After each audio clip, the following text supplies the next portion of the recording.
Hey, it's Alicia from mobilitymastery.com, and today I want to talk to you more about nervous system patterns or your automated reactivity behavior. And this is a continuation of another video that I put out, so we're going to put the link below. So this is certainly going to make sense to those of you if you just want to watch this one, but if you want to get the full picture of what I'm talking about, definitely watch the first one.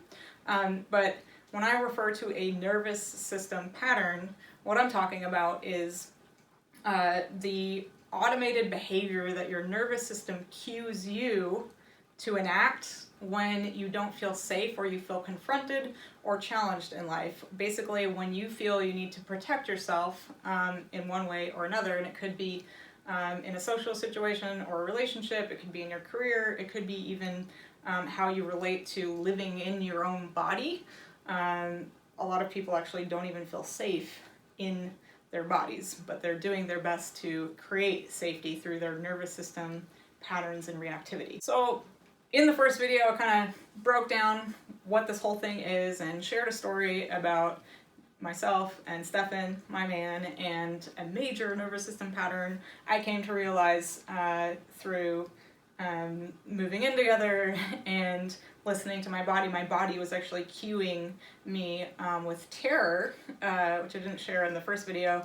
That's kind of partly what alerted me to this. I was getting like panicked in my body. Like my body was cueing the emotion of terror or fear in me for seemingly no reason. However, when we actually allow that to happen instead of suppressing it or thinking like, God, how stupid, I shouldn't be feeling that way, and try to mind over matter it, often it doesn't work. So I want to kind of talk to you today about how these nervous system patterns and our wiring can affect our relationship with our body, and maybe give you a couple stories to illustrate what I'm talking about. And hopefully it'll make sense. So there are a lot of you watching, and each one of you is going to have your own wiring and your own patterns, and we're all different. So I can't make this video specific to you, but I hope you get a takeaway from it that sparks something where you can start to have a new level of self-awareness between your mind and your body, how they're connected, and what you can start to do to first work with your wiring or your patterns, and then, if you want to, start to change it. So I'm actually going to have Stefan come on and tell you his story, and then I'll tell you mine, but I want you to hear it from him because it is his story. Okay, nervous system patterns and how they showed up in my life.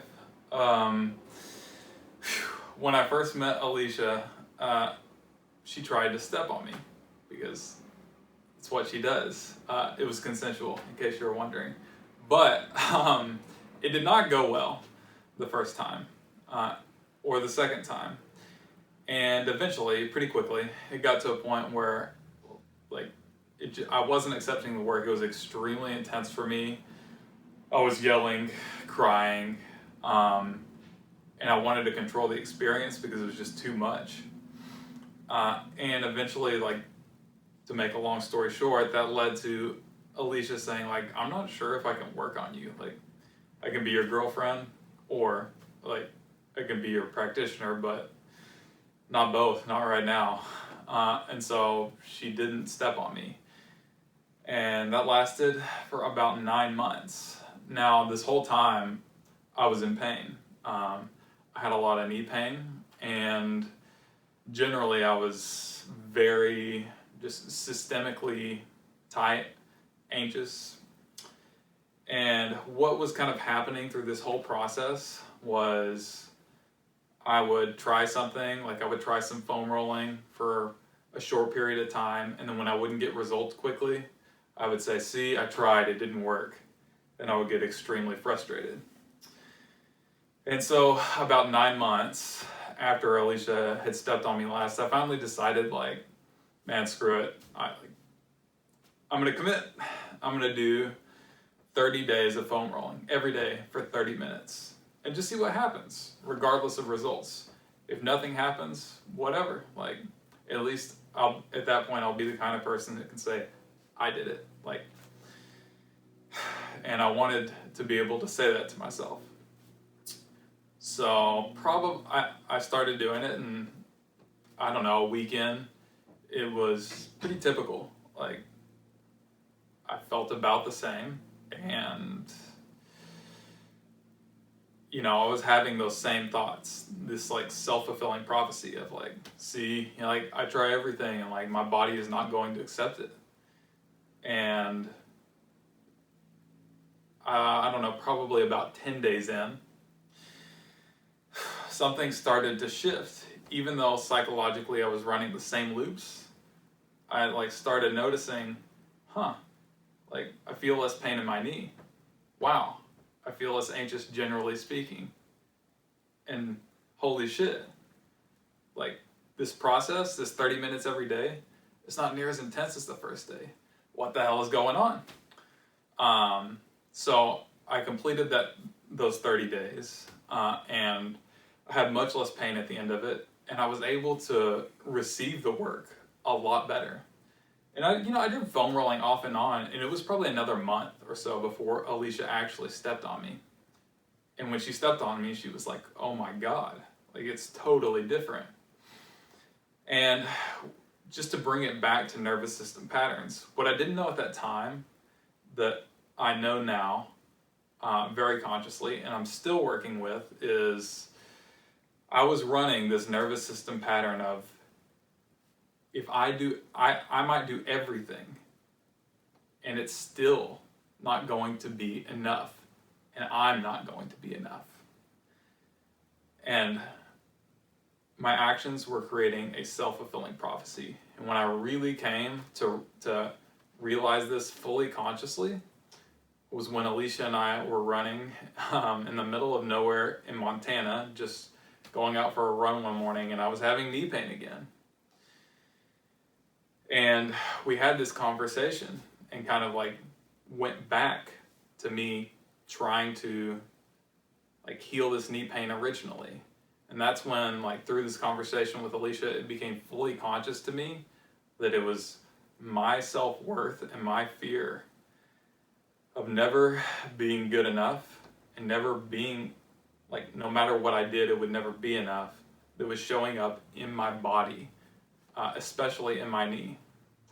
And from that moment on, like, I want to say it's a continual process of, like, working with the physical and working with the psychological, and always noticing how that shows up, and then creating the new version of me. So it's a work in progress, and my self-worth and my belief that no matter what I do, that I will never be good enough, I've made a lot of progress in it.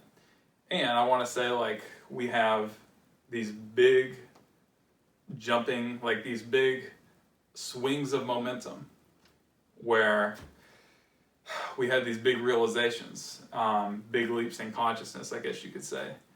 And looking back on that, I think if there's one thing I would say that would have helped me progress even faster, it would be like trying to tie that momentum together, taking even more action. And because it is a process of integration, of continually working with the mind and body. And I just want to encourage you, like, if you're dealing with something similar, if it's showing up in your life, if it's showing up in your body, take one action. Like, do something. And when you commit and have some success, because you will if you genuinely commit, like, string that momentum together. Do everything you can to, like, piece those together. And sooner rather than later, like, you'll become a new person. So thank you, Stefan, for sharing. I hope that story sparked something for you, even if you don't have the exact same pattern as him. And I just want to say, I see this pattern a lot with people who step in my office. They may not be verbalizing it, and we may not be on that same page together yet, but if you're somebody who's exhibiting a lot of frustration and you use language like, nothing I do works, or I've tried everything and I'm still in pain, and there's a lot of frustration and emotion there, then I would really lovingly challenge you to look at that belief and really honestly assess if you have in fact tried everything. And within that everything, did you fully commit to a method? Did you fully commit to working with a certain practitioner? Or did you kind of use it to create that self-fulfilling prophecy? And again, lovingly, I have no judgment. We all do this. So where this is actually showing up for me right now, I believe, in that exact same running conversation where Stefan and I were talking about his never feeling good enough and kind of fearing that his body was rejecting his efforts, he was asking me, well, what's your version of that? And it's always harder to see ourselves. And I don't really have anyone working with me, the way that I do with clients, but I am pretty self-aware, although I just wanted to give that disclaimer, I guess, because I feel a little unsure, or this doesn't feel 100% crystal clear to me, and I'm still working on defining it, but I said to Stefan, well, if I didn't have something to fix physically, like if I were just 100% well, if I didn't have to focus my attention on this, which I'm really good at, it's like, it's not just my profession with other people, but it's almost like I'm a professional with myself. It's like where I spend most of my energy looking at what's wrong and then fixing it.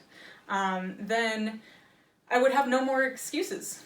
So if there was nothing here to fix, I would have no more excuses for not pursuing all the things I want to pursue in my career and being out in the world, writing books, having kids, being, doing and being all that I want to do and be this lifetime unfettered, right? But in a lot of ways, I feel safer if I have a problem to fix, if I have pain to address, if I have, mercury toxicity to deal with, if I have digestive issues to heal, if I'm tired, right? Then it's a really, really, really good excuse to stay home and not live that large life that I want to live. So that's really what I'm kind of looking at right now and healing myself, because my intuition is kind of telling me at this point the underlying root cause of me dealing with this mercury toxicity for the last year isn't so much about the mercury toxicity as a systems issue within myself for why I can't detox effectively and then move on with my life. And I get mired in fix-it mode. And then I feel exhausted, and it's taking up most of my life. So what if I changed my systems at that nervous system level and became someone who believed there wasn't a whole lot to fix here, or I'm healthy and look at myself like I'm vibrant and healthy? If I can change that on the systems level, what might happen? So that's what I'm kind of working with in myself. So in that running conversation with Stefan and I in Montana, we were kind of, to me it was like this, like light bulbs were going off, and I think I used the word epiphany, which Stefan claims that I use way too often. And then it's kind of funny because later, like right now, it just feels like, well, duh, of course. Like, it doesn't feel like an epiphany, but it really did at the time. So here's what I actually want to relate to you, and maybe it'll feel like an epiphany to you, and if it does, please share so in the comments below. But I want to have you right now kind of turn and face yourself and try to use as much objectivity as you can. But I have a couple questions for you that you can use to determine if you have a major nervous system pattern kind of governing how you inhabit your body, and whether or not it's affecting your ability to heal an injury or illness or disease. Question number one is, what is the one area of your life that is causing you the most psychological pain or friction? What is one area that you just feel really stuck in, or you feel, like you really want to change it, but for whatever reason you don't take action, or you take a little bit of action and then you're like, see, that didn't work, or it doesn't go the way you expected to, so you shrink back to your original shape and size in life, right? So for example, with Stefan, it's that fear of connection and not being good enough that maybe stops him from pursuing friendships or being out in the world and creating belonging for himself, right? Creating a space in which he gets to be seen, valued, and good enough. But it has to start inside of himself, right? But he wasn't taking action towards those things, just like he wasn't taking action towards healing his knees. Even though he did that 30 days of foam rolling, it was almost like he forgot. So the 30 days was amazing. It was a long period of time, but it's but then he stopped foam rolling, and then the knee pain came back, and it's like, see, still there. But that issue is still there too, right? So it takes, to really systemically change a pattern, it takes doing so in multiple areas of our lives, but we can certainly start with our relationship to our body. So I want you to think about that one thing for you, whatever it is, and then relay it back to your body and see if you can find a correlation or connection there of how they mirror one another. So, for me, I don't have the not good enough thing. It's more like, my other pattern that I talked about was not depending on people. So if I were to continue to play out that pattern, then I couldn't possibly grow a big business, because growing a business literally requires depending on people, employees or contractors even, and then obviously the audience too, right? Depending on you guys to show up and actually engage with me and buy what I put out. So that fear of depending on people or believing I'm the only dependable one definitely has kicked my ass in all areas of my life, and I'm still working on healing that one in my career, in my friendships and communities, and then with my body as well. So after you make that connection between how you're relating to your life and that one thing, the one major thing that's causing you psychological pain on some level, relay it back to your body. Like, how are they mirroring one another? And then take some action. Sure, you could take a massive action and try to change your entire life all at once, but that doesn't work for most of us. It requires, taking consistent small action on a daily and weekly and monthly basis, but towards the opposite of that belief. So find what that one thing is for you, go take some action on it, and then please come share your stories in the comments below. I know that these things can feel vulnerable, but I also know the power of showing ourselves to the people in our lives and holding each other accountable. So I'm gonna hold you accountable lovingly. I'll be in the comments to talk to you. If you have any questions, post them below. And if you're new here, make sure to hit that subscribe button and join my email community by clicking the link below. You'll get some free resources and free coaching from me every week.